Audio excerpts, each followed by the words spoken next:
صوفیہ کرام فرماتے ہیں نا کہ انی وجہت وجہی للذی فطر السماوات والارض حنیفا وما انا من المشرکین، میں نے اپنا چہرہ پھیر ہی اس کی طرف لیا ہے جس نے سارے جہانوں کو پیدا کیا، آسمان و زمین کو پیدا کیا۔ اللہ کو راضی کرنے میں بندہ لگ جائے اور مخلوق کی بلا وجہ کی رضا کی کوشش اس کی طرف نہ جائے۔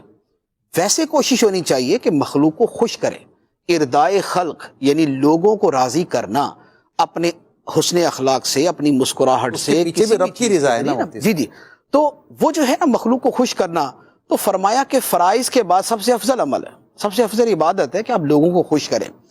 لیکن اگر لوگوں کی خوشی رب کی خوشی قربان کر کے ہے تو پھر نہیں، پھر رب کی خوشی پہ لوگوں کی خوشی کو قربان کیا جائے گا، لوگوں کی خوشیوں کو نہیں دیکھا جائے گا۔ یہ ایک سجدہ جسے تو گراں سمجھتا ہے، ہزار سجدوں سے دیتا ہے آدمی کو نجات۔